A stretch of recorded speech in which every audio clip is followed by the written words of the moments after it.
Well, Chuck E. Cheese, you can act like a kid. You can have more fun than you ever did. You can giggle, you can wiggle, you can flip your lid. Chuck E. Cheese is where a kid can be a kid.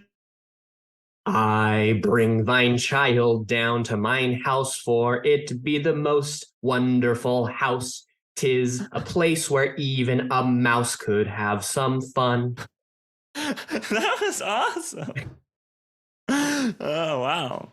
Um, okay, I think that's enough of that, though.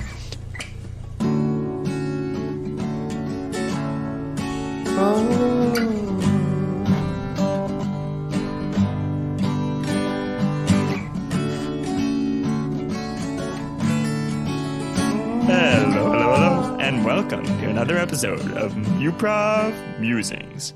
I'm one of your hosts, Hal Munger, and joining me now on the line is your other host, Julian Bernardo. Hey, everybody. I want to make sure that you all feel happy, calm, and collected right now because it's just me, you, and Hal. This is a no guest episode. We're going to be doing some fun Shakespearean grammar kind of stuff, and it's just us. Yeah, we want you to be in the most relaxing, comfortable possible environment to start learning this highly technical Shakespearean grammar because if you're in a stressed out situation, this is going to be stressful. But if you sort of lean back and confidently allow yourself to be soothed into the into the Shakespearean language, it'll be a lot more enjoyable for everyone involved. Yeah. Don't get too stressed out about, getting some of these things down perfect. I myself am not a master of Shakespearean language, so we'll all be learning here a little bit about just the mechanics of how they actually speak in Shakespeare. And this is one thing that I actually kind of disagreed with from Lisa from the previous episode of in terms of the importance of it. Like, I feel like the audience probably doesn't know how Shakespearean grammar works, so doing it right is not really of the utmost importance. And a lot of times, it's actually funnier and kind of more enjoyable to do it in ways that are wrong. And kind of some of the biggest delight comes from watching people sort of struggle through it. So Yeah. as long as you're willing to do that confidently and have fun while you're doing it, I think that that's where the joy comes from. Yeah. Yeah. And quick plug, if you haven't seen the Lisa episode, that was our overview episode for Shakespeare. So go back and check that out. Yeah, Lisa is the Shakespeare goat. You should tune in because anything that she says, I was arguing back against it, but I'm wrong because Lisa is pretty much never wrong. Yeah. And this is just one of the situations where I have to live with having a wrong opinion. But yeah, this is going to be technical. But there are these kind of two sides to the Shakespearean language where there's the like literal technical grammar of it. Like back then, these words meant these things and these verbs were conjugated in this way.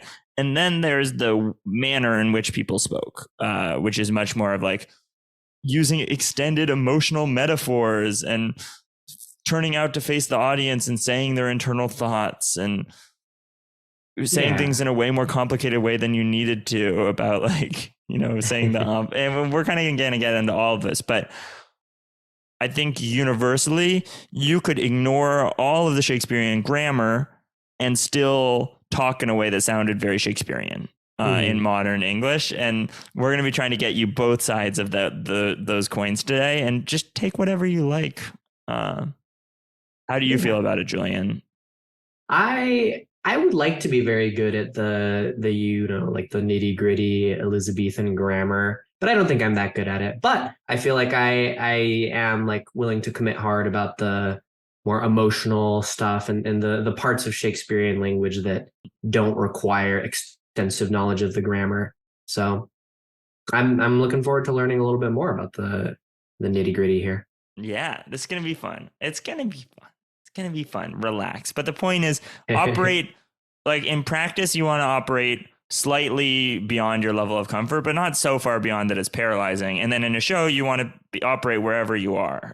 So throw all the grammar out the window and just keep the emotion and the physicality and all that stuff if this is bothering you. But we're gonna start with the most vegetable as we do on Muprov Musings, we always eat our vegetables first, and Yeah. this is the biggest vegetable and the least important skill. You not knowing this will not affect your scene partner. But Like, what is Julian, this? What let's is switch this thing over. we're gonna learn? We've got a language document that we're actually going to share with you in the show notes. I made it out of like I combined a lot of things that I found online. So I wish I could credit the people, but I don't know where I found them online. I know that one of the people who made it was named Mr. Love because he self inserts himself into all the example sentences. So some English teacher out there gets credit, but I stole this and I compiled it and I don't know who I stole it from. So that's bad on my part. But let's get into it. We got a bunch of words. So we're going to start.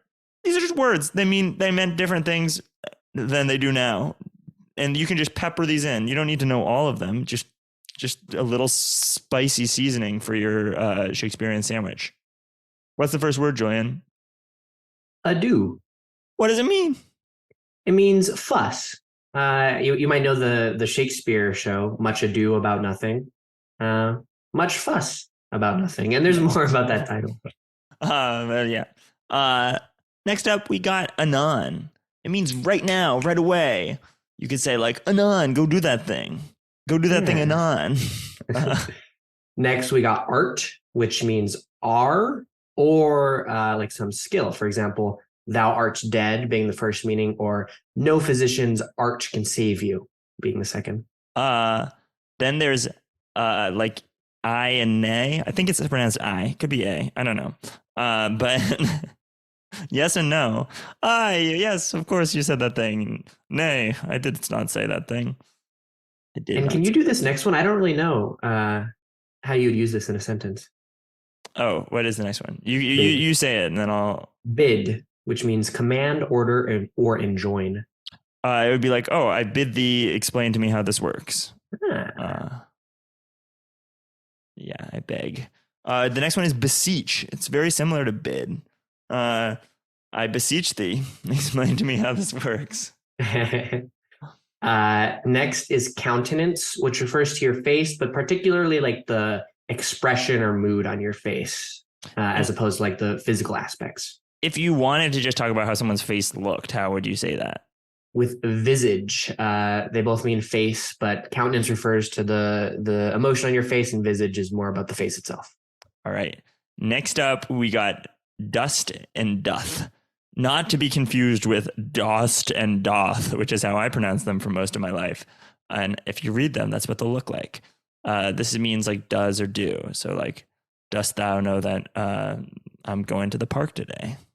Yeah, and then there's ere, which means before. So for example, we must leave ere daybreak. Feign, which means gladly. I always think this is a negative thing. So if you use it the wrong way, people won't notice. But it's like, oh, I would fain go do that awesome thing. I always think it's, I would fain do that. I would fain go over to that uncool place, but it's not that one. Don't do that. Or do whatever you want. Coin a word. Yeah, coin it. Next one is fie, which is an exclamation of dismay or disgust. So for example, you cheated? Fie upon it.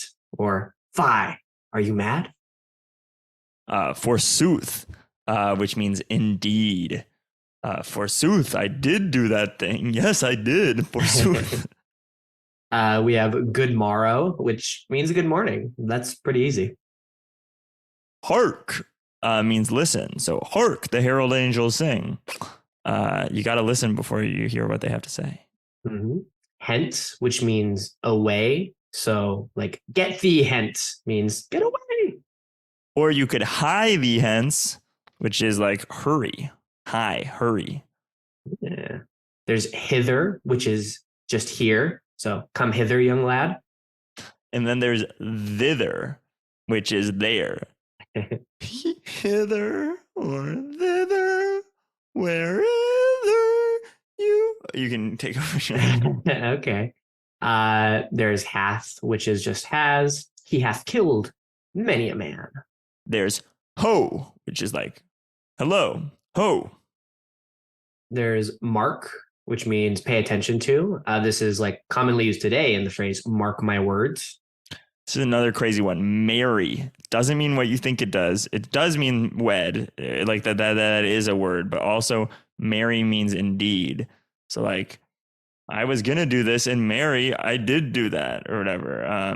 But Yeah. it's a weird one. Next one is methinks, which just means I think. Pray or prithee are both ways that you can ask something. I prithee tell me what you are doing, or I pray that you would go to the ball. I guess that's like literal prayer, but like pray tell, what are you saying? Yeah. I really like this next one, saucy, which means cheeky or sassy. Mr. Love has the example sentence here. Hence, thou saucy boy.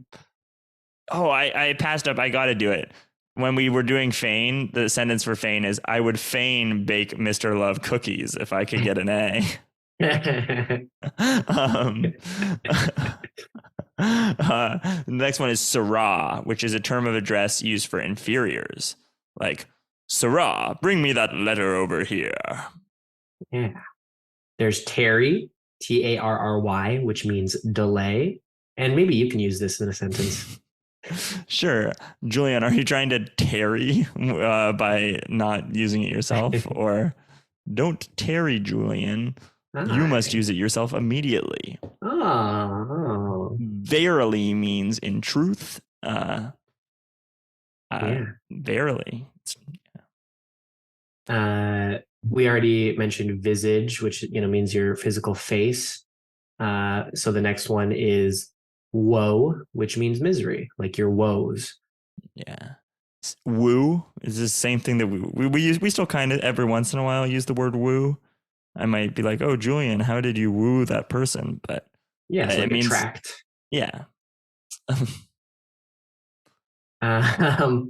So there's rot, and I don't even know what it means reading the definition. So maybe you can say. This is WROUGHT. And the definition that I have on the sheet is the archaic past and past participle of work. I think what that means is that like the thing that your actions have wrought, or like that's the way I would use it, of like the thing that this has wrought. But maybe this also means like I wrought that thing, like I wrought hard on that thing. I don't know. I would use it as like the brought about by, but I don't know whether that was how it was used at the time. Whence? From where? Whence came that news? Or return to whence you came? Yeah. Doesn't mean when. Next one, kind of similar concept, wherefore, which means why. Why? So yeah, this doesn't mean where, it means why. So famously, Romeo, wherefore art thou Romeo? It doesn't mean where are you, Romeo? It means why are you Romeo? Because he's a Montague and she's a Capulet. Whither means where. Whither didst thou come from? And yon or yonder means over there. I came from yonder. Sweet. All right. So we got through, those are not every word, but that's just a big list of words that are kind of fun to pepper in. And usually when we're teaching a workshop on this or something like that, after going over this, we would start tossing around a little ball to each other of like, try using this in a sentence, any of them. So like, oh, can you make up your own of like, hark, mark my words, or whatever. Julian hath much hair upon mine head. Forsooth, he doth have a lot of hair on his head. Yeah. How's visage be blocked right now as I look upon thine by a microphone? Yeah. And speaking of that, that gets us into our grammar. Would you look upon thine microphone, or would you look upon thy microphone? Oh, that's a great question. Scroll up to your grammar resource page for those who are following along with their resource page linked in the bio. Yeah, and please do follow along with the resource page. I think we'll probably sound like nonsense makers if you're not. But I think it would be my microphone, not mine microphone, although it's tempting to say it, because the way that my and mine or thy and thine work as possessive words are that my is followed by a consonant like Mm. M for microphone, and mine is followed by a vowel like Hmm. mine apparatus of amplifying sound. So like a versus like an. Yeah. Uh, However, if you use it incorrectly, it will still sound Shakespearean to say mine microphone because the audience doesn't know how grammar works. So this is one of those ones where it doesn't really matter. You can just pepper in some mines wherever and not sweat it.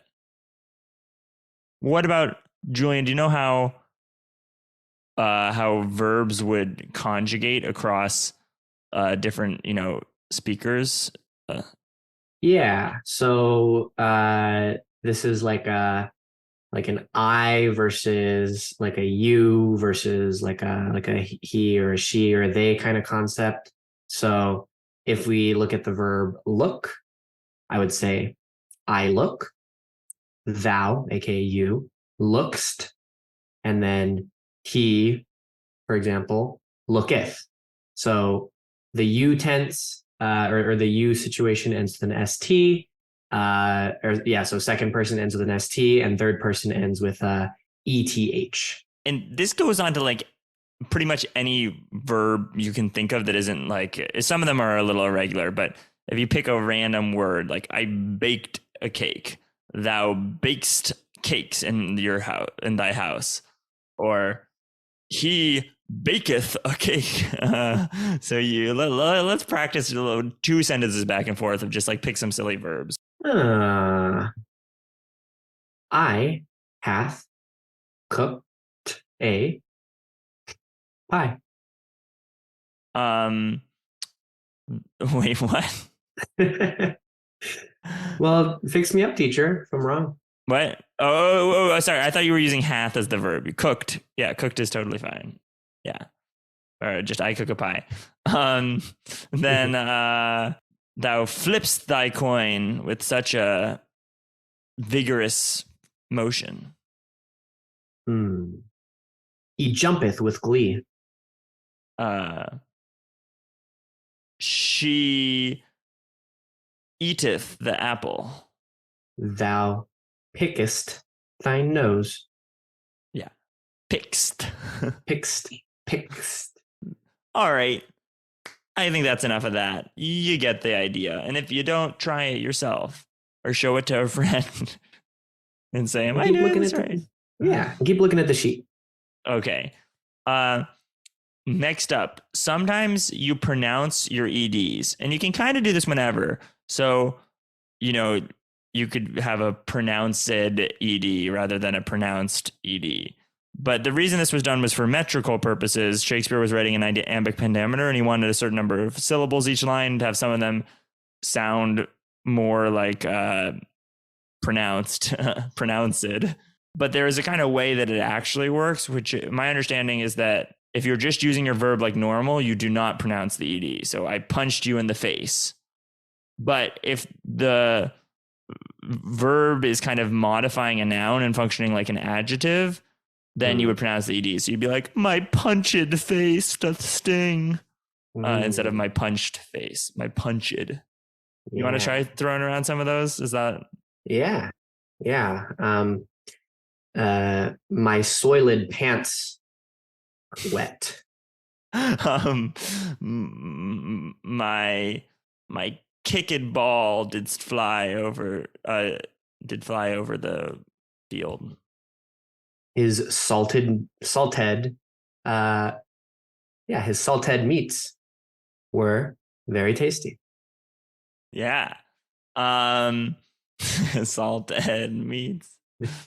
I think the reason that one was funny to me is because salted already is two syllables, and like we already pronounced that. No yeah. Is salted. But we're also wrong on some of the stuff. Like, don't really trust us. I know that we're pronouncing ourselves as like knowing what we're doing, but I think this rule I made up based on just what sounded right, and I think it is right, but I don't have any confirmation on that one. Okay, what about so it would be my rapid present this Christmas, not my Yeah, wrapped present. yeah. The Yeah. rapid presents which do lie beneath the tree. Not to be confused with the rapid presents full of speedy things. Um, okay. For adding do, you can put do wherever you want. Not really, but if you add do to a sentence, especially right before a verb, you just can do that. For example, I do like this tea. I did walk to the park. Uh, I do wish that my life were better. Um, thou dost wish that thy life be better. Uh, he doth walk with much fervor. Um, for that path which he doth walk upon, be you walked very often. I Or do grimace at thine face. you might, yeah, just throw in those do's. Just put them wherever you want. Don't worry Add about it. do. Same with be. I think that you can do the normal way or the be way. So you can be like, I am Hal, or you can be like, I'd be Hal. Hmm. That's uh, fun. I do be Hal. So you could do like thou art a saucy boy or thou beest a saucy boy. Yeah, that could be just a saucy boy. Um, yeah, it could be cold or it beeth cold outside. Yeah, that sounds Shakespearean. Mm-hmm. All right, what's this toi thing? What's this? It's just like a contraction of it. No? Yeah, so how does it work? Yeah. So famously, "'twas the night before Christmas." That's just it was the night before Christmas. Mm-hmm. So a lot of these, this is similar for the meter thing. You're trying to fit two words into one syllable. So twould be awesome to go over there. Twere I able to. His time to eat, children. I guess the one I just did was wrong. It's twould be awesome to go over there. Were I able to? Not it were I. But again, you can do whatever you want. That's what's fun with this. All right, this next one says not, and what it means is that they double negative all the time. uh, Uh, Whereas like the example here is I know not why they speak this way. It is not unhumorous though. Saying not unhumorous is like ridiculous. uh, But you say, I listened not to thine phone call last night. yeah, that would just mean that. Oh, I guess so. I guess sorry, not just that they double negative. You can just use it as a normal negative. So you can put not behind any verb, and it just means that I didn't do this thing. So like I baked not that cake. Mm-hmm. So that's after the verb then, right?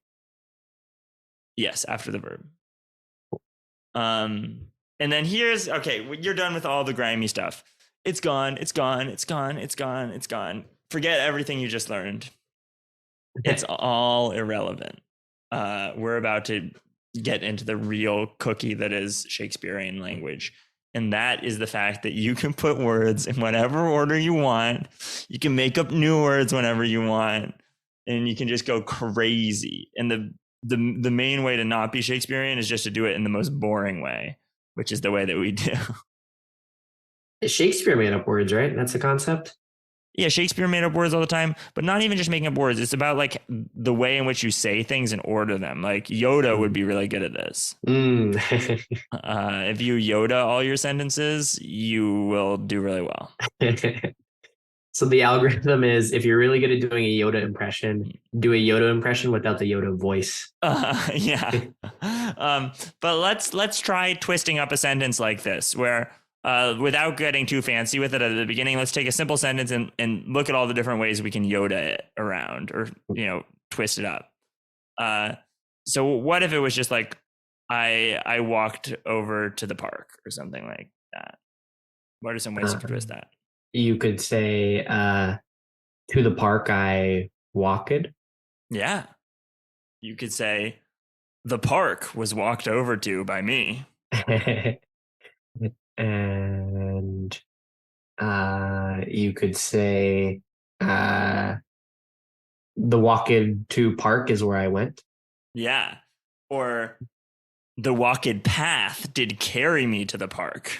Ah. A really common thing is to endow like an object with the agency in the situation. The park beeth the place to which I didst walk. Awesome. Yeah, throw in a B. I ran not to the park, for I didst walk there. For I Yeah, did yeah, walk there. yeah, yeah. Uh, 'Twas not the tavern nor the kingdom's castle that I did walk to. 'Twas the park. Mhm. Mine feet did carry me to the park. Mm. Oh, mine legs doth rattle with fatigue as I hath walked to the park. And then here's the part where, if you listen to the opening for last episode, you can start throwing in all sorts of nonsense. So, like, those are all the ways you can grammatically rearrange the sentence. But you can also start adding in just extra feeling and extra information that's not really needed into the sentence. Yeah. Do you Yeah, have so any? we I think bled a little bit into this with some of our final ones, but let's try a new sentence, for example, like uh my horse beeth the speediest there is. Um, no steed that e'er did enter this world between the legs of any other steed could so forth run as fast as my steed here doth, for it be the fastest that 'twas ever birthed by another steed. Yeah.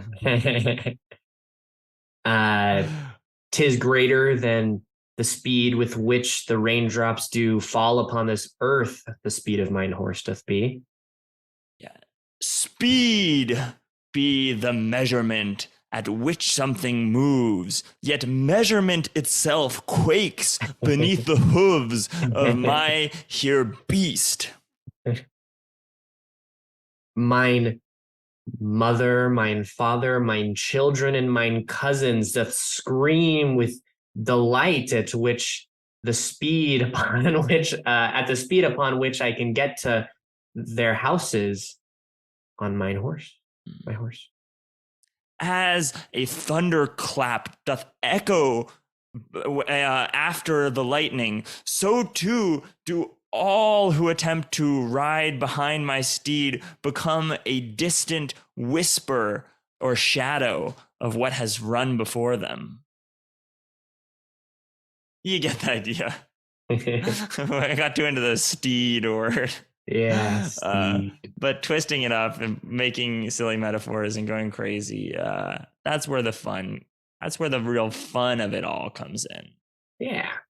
Uh, and then one exercise that we also think is very fun is finding modern day trying to think about what would be the equivalent of things in modern day. Like what were people out and about doing? And a fun way you can do this is to throw sentences that really, really would not have been able to work in Shakespeare's time and to try to transform them into things that would. Yeah, so maybe I'll throw a sentence at you right now, Hal. For example, uh, it is really, really dumb nowadays how people just scroll and scroll and scroll on Instagram and don't actually engage with content. Uh, books, books, books. They bludgeon the mind. For if you give a lad a book, he will give up all inclination to work and instead be entranced by tales of chivalry and nonsense. Um, um, uh, I ordered a pizza on Grubhub and it should be here within the hour. Oh, I did give a pence to the little boy outside on the streets, and he did say that he would grab us some mutton. Yea, knowing his leg speed, he shouldst arrive in the next morrow. Um, Do you think this shirt looks good on me? I think it makes me look a little bit cringe. Sirrah, this tunic which I have donned, doth thou think it that as thy face looks upon it, does thy visage contort with some sort of shame or embarrassment for being in my presence? Uh, uh, uh, yeah, my bike kind of needs a tune up, so I was watching a lot of YouTube videos that were explaining it, but I put them on double speed to get through it faster.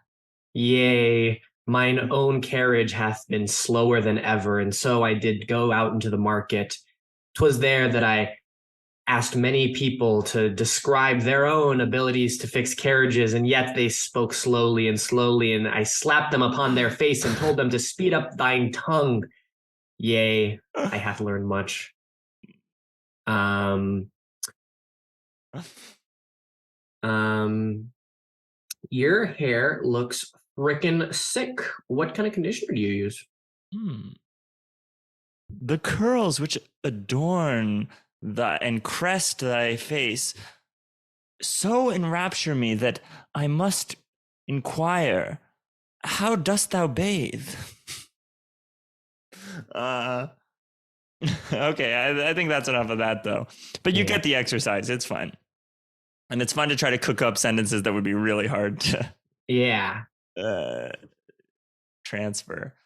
Um, but getting deeper into it, one of the main reasons that this is fun is not just to make things sound more complicated. That's not where the joy comes from. The joy, I think, comes from this idea of becoming more emotional and perhaps beautiful. And Mhm. that's where this kind of next exercise is going to get into. So this is another Lisa Rowland exercise, and she attributed it to someone else last time, but I forgot their name. But this is the idea: you make a metaphor out of your emotion based on some sort of thing that's in your environment. So, how would this work in practice, Julian? Let's say you were feeling really angry and you happen to be in a scene where you were drinking out of a wine glass. What might you say? Mm. Yeah. Yeah. So I might say my mine anger doth be like this wine glass as I pour and pour more into it, and yet it grows overflowing and spills upon myself. Mine anger doth shake me to mine own core. You want to toss one to me with a emotion and a object? Yeah. What if you were in a what if you were happy, joyful, and you were in a scene with a flower? Oh, my joy doth be like this flower, for as the flower blooms in springtime, so too when the weather lightens does my joy come out. And as this flower hath many petals scattering around into the wind, so too doth my joy encourage me to leave little gifts for all the friends that I do visit. Uh, and how are we doing that? Like, where are these things coming from? Do you think up everything that's going to come out of your mouth? No, so I think the verbosity of Shakespeare is helpful here because you can just start with very literally saying, mine anger doth be like a wine glass. And I mean, what I kind of try to iteratively do is think about things that you do with the object or just ways that the object is used. Um, and just even start saying that before knowing how it connects. So like, with anger, right? Like, okay, you pour wine into a wine glass. I'm like, okay, as I do, pour and pour into this wine glass. And then just as you're like kind of saying an improvised sentence, you justify why that is like a relevant comparison on the fly. Mm-hmm. No? Yeah, I totally. And one thing that I found helpful if people in your troop are having difficulty getting this is first practicing just listing traits of an object. So, what's an example of an object that existed in Shakespearean time? A carriage.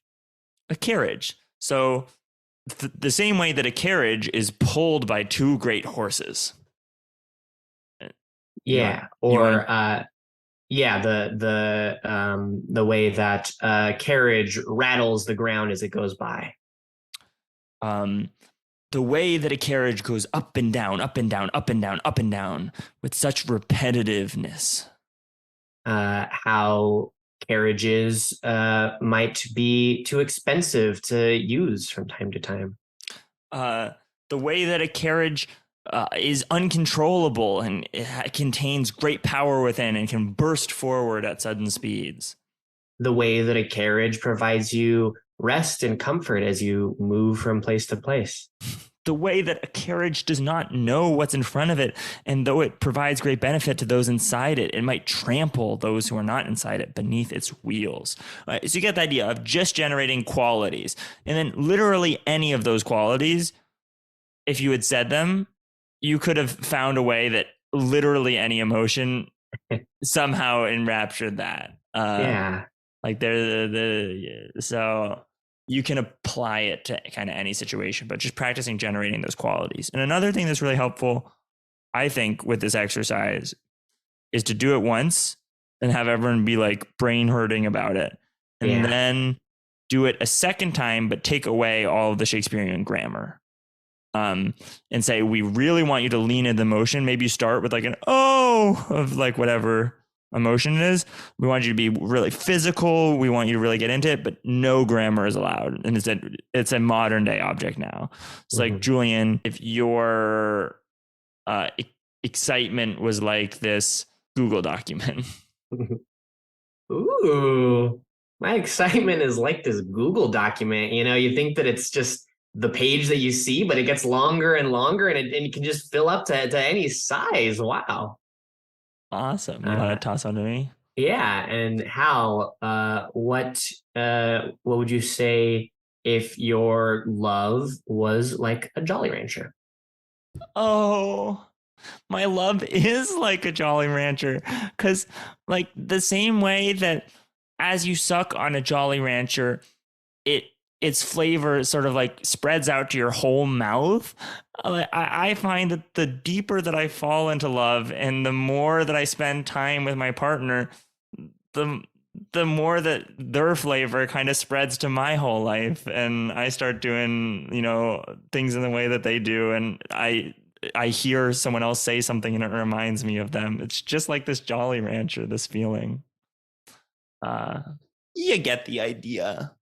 Yeah, so just a distinction here, because we're throwing a lot at you, right? The grammar as well as the like verbosity and metaphorical speak. So isolating those can be helpful so that you can like get one down without having to like worry too hard about, did I say doth or should I say dost? Mm-hmm.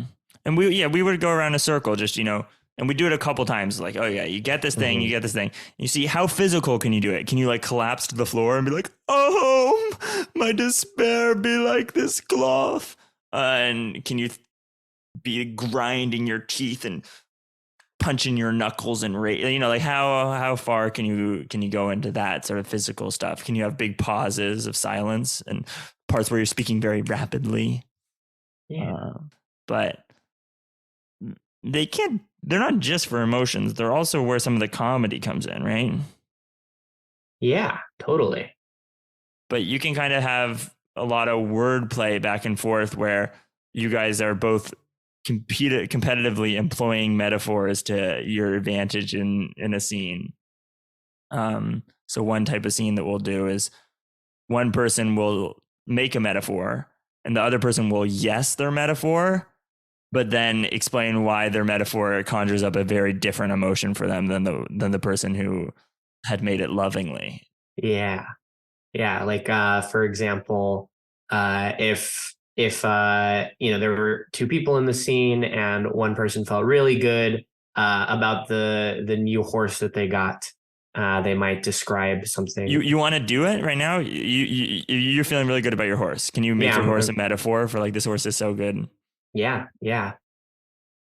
Oh, my horse doth be like a very freshly picked apple, for it's shiny, beautiful, and it doth bring me great joy when I grab it.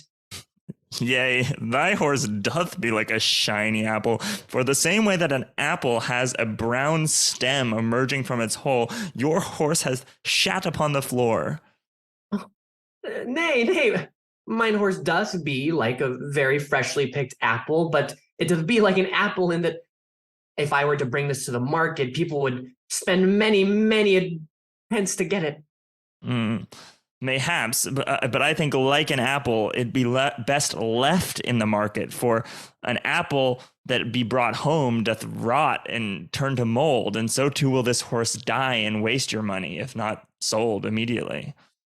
Nay, nay, mine horse doth be like a fresh, beautiful red apple, just as a fresh, beautiful red apple doth conjure up an image of a basket of apples that are so fresh and juicy. Mine horse doth conjure up the image of a fleet of steeds running through the Yay, and entire plains. 'tis true that a basket of apples might sound appealing, but a basket of apples also increases the likelihood that one apple may fall to the floor. And yes, with an apple on the floor, the mess be small, but with a horse on the loose, 'tis catastrophe. You get the idea. Yeah. That third one wasn't my finest, but you kind of can do these dueling metaphors, which is a fun way to interact with your scene partner. That is not Yeah, and this is like kind of similar to I feel like some modern comedy, right?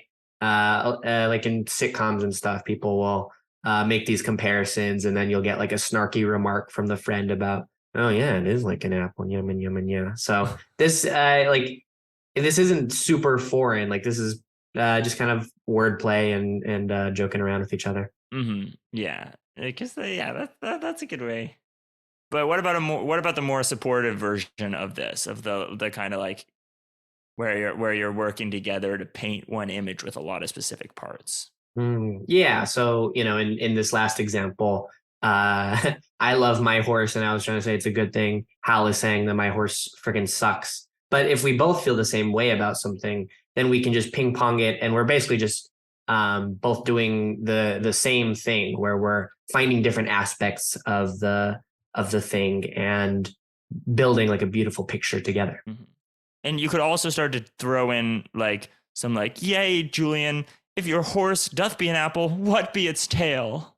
What be its Yeah, beautiful flowing tail? right. And what would you say to that? Oh, mine horse's beautiful flowing tail doth be the wondrous green leaf that doth appear at the top of the apple, Oh, indicating to all what it is. oh, and what be its dark shining eyes? Oh, mine horse's dark shining eyes doth be the seeds at the center of the apple that doth bring life and joy and a new apple. And what be the strong hoofs that brace it into the ground? Oh, the strong hose that doth brace it into the ground be like the core of the apple, for it remains strong and keeps mine apples forthright and standing upright. Nice. And usually you wouldn't do this for like a horse. You would do it for like a person, probably, of like, Yeah. oh, what are their eyes? What are their nose? What's their mouth? On some object. But And it like need not be like an object as well, or like like a very specific object, right? It can be like the ocean or like the sun, like the winter, even things mhm, like that. yeah, all good things. But these are sort of hopefully giving you the taste of what's fun, and the idea that you can kind of get silly with it. And uh, we are huge on celebrating mistakes and shooting for Yeah, average. yeah, So in practice, sometimes I'll be like, "Oh, that wasn't quite right." But it's way more fun to plow forward and force your tongue to start speaking. yeah, Uh, the second you pause, you're kind of dead. I hope you've been able to see that with the examples we give. If we pause and we're like, it's over. But if you just flow without control, yeah. It's wonderful. People would rather have like conviction and like speed and rhythm than have you say something that sounds really, grammatically awesome. mm-hmm. And speaking of rhythm, we haven't really done a lot of iambic pentameter improv. I think Mhm. it's conceptually awesome. If I found a group of people who wanted to do it, I would totally do it. But I think we're not going to teach it on the podcast. I think that is shooting above where you need to shoot for. Yeah, if you're starting Shakespeare, it's probably a lot to throw iambic pentameter on top of all this stuff. Like, it sounds like a good maybe like second or third or even fourth like Shakespeare run you do to throw that in. Mm-hmm. But there is this idea of like a rhyming couplet, and it's kind of useful, which is that most Shakespeare doesn't rhyme, it's in blank verse, but at the end of a scene, they often put in a rhyme. And Mhm. I don't know if you've ever been in an improv scene and wished you had a way to end it, but it's pretty nice that you can kind of turn out a little bit and deliver a line with a lot of finality and and be like, this is ending. Yeah. How would you, Julian, if this episode, say, was coming to an end? Yeah, not to put you too far on the spot, but like you wanted to signal to me that we were kind of running out of time. Yeah. Would you have a way of doing that in the Shakespearean world? Yeah. Yeah. Okay, so yeah, doubling on, I would tell you that our merriment hath been fun and hath brought me much joy, but I think a new ship cometh to our port. Ahoy. Yes, yes, yes, yes, yes, yes, yes, Yes, yes, yes, yes. yes. Yeah. So we're gonna end this episode. This is the most nitty gritty technical thing that you ever had. You probably have one practice where you have to be like, all right, let's. But honestly, where the fun comes in, maybe we should have done this for the whole episode. Is when where you actually get good at it is either watching Shakespeare shows, reading stuff, or literally just spend an hour with your friends or your group being like, we're just only going to talk in Shakespearean. We're going to go out to dinner Yeah. and just we're trying to talk about our normal life, but you have to do it entirely in Elizabethan grammar. And it's really fun. It's really silly. And by the end of it, you'll feel a lot more confident in what you're doing. Yeah, I mean it's not entirely, but it's basically just a new language. So use all of the same techniques that you would use for learning a language. Try to do it, not just every time you improvise. Try to throw it in like on a daily basis, at least for a little bit if you can, and just practice, practice, practice. Yeah, and this is the grossest part. Like this is by far the part that's like the most like getting off the ground. And once you're off the ground, then you can fly, and that's what we're going to start talking about in the next episode. Yeah. Mm, I just I just remember a really fun time after practice where me and Will has been on the podcast, but we ran into this like frat guy. We had a conversation with him in Shakespearean for like a few minutes, and he was very thrown off by it. So it can be a lot of fun to to speak to random people in Shakespearean to practice. It's a good time. If people in your life will tolerate it, just turn it on for 2 days, and you'll Yeah. be like a machine by the end of it. It also comes and goes. It's not like riding a bike at all. It's like semi like riding a bike, but I found that you can supercharge it. Like if you have a show coming up and you're like, oh crap, I need to do it. And you go on YouTube and watch 30 minutes of people talking in Shakespearean language, you're golden. Yeah. Or if you tried to do a podcast episode and you haven't done it in a year. um, all right. Julian, do you have anything else you're trying to squeeze in? No? Then this has been Muprov. Musings. So my sign off is this crazy idea that I had. I thought I had made a big breakthrough. I was like, this is going to change improv. This is so awesome. And then I told it to some people and they didn't think it was that good of an idea. But Julian, I think Okay. you're the one person who will get this. So Sure. for context, I've been watching a lot of Hunter. Hmm. And if you're listening to this, it gets my highest recommendation. It's a really fun show, but all these people have like some sort of super specialized power that they have. And a lot of times it kind of matches the outfit that they wear. Not always, but they kind of theme themselves around this power and they can just pull it out in their fight. And it's not like they always use it. A lot of them, they punch each other a lot. And most of what they're doing is punching each other. But then every once in a while, they do their like cool thing. Hmm. And I was thinking that it would be really neat if improvisers became more like that, where like you would have a specific outfit that you wore every time you improvised that was maybe a little out there, like themed like cow or something, or like whatever. And Yeah. then you got somewhere hidden in your outfit would be one thing that would allow you to do something that you normally couldn't do in improv.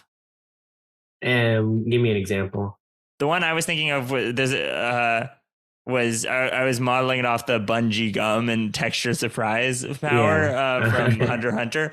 But I think it would be really cool, for example, to like get a piece of fabric, kind of like a headscarf, but a little bigger and maybe with some holes in it, and get really good at folding it into different articles of clothing. Of like, and maybe it has some Velcro on it. So like basically design some sort of piece of fabric that you're like, you can wear as a belt very subtly, and then suddenly in a scene, like rapid fire fold it around, make it into a vest or a necktie or a headband or a bandana or a hood and a cape, or turn it into like a sail on your sail, like just to have some super flexible piece of cloth is an example. Another example might be to, have a little, like Steven's slide whistle was another one, of just like have a little whistle that went and just Yeah. like it's somehow hidden in your costume and you can like pull a little button and it makes a noise. Yeah. Those were two examples. Yeah. I think I'm like conceptually into the idea, but I am hard pressed to imagine like other like examples of things that like Well, would be. do you think it would be cool or uncool if I spent the next like couple months like really trying to practice speedily folding a piece of cloth into different outfits and then started showing up to like improv jams? Well, it would definitely be uncool from like an external thing to show up to, but you know what I mean? Actually, that's the part that I like. I like the concept of just like Hunter x Hunter, like they're often running into people who like they don't know anything about, and then this person like pulls out their power, and it's like whoa. I think it would be really funny to go to like an improv jam and you're in a scene, and then if you're good enough, like wearing the poncho or whatever you need to wear contextually at that moment. Because crucially in Hunter x Hunter, you have to train a lot to get good at your power. So like Mm-hmm. something where it's like, okay, someone else could learn how to do that thing if they like, even just, some people know gymnastics and every once in a while do a flip in their scene. Yeah, Like if yeah. everyone had their equivalent, I guess they don't all have to be literal things, but I was thinking you might do really well with like a collapsible cane. Uh, Maybe that, could fold all the way up into like a monocle, but could also extend out to like a sword or, be a yeah. cell phone at a smaller length or something like that. I don't know. Yeah. Yeah. I tentatively buy the idea. I'm Sasha has investing. these light up gloves that like Mm, just secretly having your gloves be LED and be able to make lightning and stuff and stage effects. I feel like Kaylin would do well with that. yeah. Um, you don't have an idea for yourself of what you think that you would have as your superpower? Mm, don't I don't think so. The idea that came to mind was it really doesn't make any sense now that I think about it, but having a water bottle that I could I chug was at gonna any guess time. that. I was gonna guess that as your idea. What the second you started laughing? Wait, so say it again. Oh, A water bottle on my person that maybe I could chug at any time. I could drink off oh, the whole water chug. bottle. I thought that Uh, you were saying. I thought that you were gonna say like to wear all white and have like basically essentially a paint set kind of hidden inside, or like a couple like mm, weird jars full of weird colored liquids that you could kind of oh, deploy, of like, I peed myself, yeah. I'm bleeding out of here, I threw up on this, Yeah. because you're so slasher pilled, but you're also kind of gross and sorry, like, you know what I mean, like Yeah, yeah, you yeah. like to play gross characters who are leaking things out of themselves. And Yeah. Yeah, having a bunch of liquids could be fun. yeah, that would be crazy to show up to a jam and be like, oh, I peed myself. And suddenly a bunch of yellow liquid comes out on your white. I think you should get kicked out of the city if that happens. Wow, that's such a good power. And everyone would always be like, oh, why is that person wearing all white clothing? And then Yeah. suddenly you get stabbed in a scene and you're bleeding and they're like, what the hell? Yeah. Oh, that would be so cool. That would Oh, be so sick. you should train and like practice sleight of handing little pockets of blood into different. Oh, that'd be so cool. Yeah. You have your power. That's awesome. I'm envious. Wow. Wow. All right. We should probably end the episode. Wow. Oh, that's cool. Oh, that's really cool. Wait, Really cool. would you want to do that though? Like kind of in a sandbox or a vacuum, yeah. It would be cool, yeah. I'm picturing like a format that's similar to theater sports, but that's more persona based. Mm-hmm. Where like honestly similar to Maestro, what Lisa was saying. Yeah. Where you're kind of like a wrestler and people don't quite know what your theme is, but then you have these like. Yeah, I'm thinking someone who can just has like an independent like lighting source or something where they can throw down like a disco ball or something. Oh yeah, that would be so cool. That would be so cool. Yeah, well, that's honestly probably Ness's superpower as well. Honestly, that would be tempting to be for my superpower as well. Yeah. Yeah. I have to like be able to signal the technician to like cut the lights. And then boom. Yeah. Oh, that'd be so Can't cool. you see me now? Or like to have a spotlight that was only programmed for them. Yeah. That would be such a dumb super. Like they just cut out and suddenly start monologuing. That would be funny though. It would be funny for a duo to have some sort of like costume that can be transformed into one of those like 2-person horse costumes. So Like John and Anna Midgley. Yeah. They can only use their power when. It would be funny though if it was like a super. Well, that's actually so John Mistily too. You know what I mean? Because he loves multi-bodied. Yeah. Pray to the god. That would be like. What about just wearing like a really big sweater so that someone else can enter your sweater? Yeah. Oh, hit an egg. There's nothing more needs to be said. Hit an egg. Hit an egg.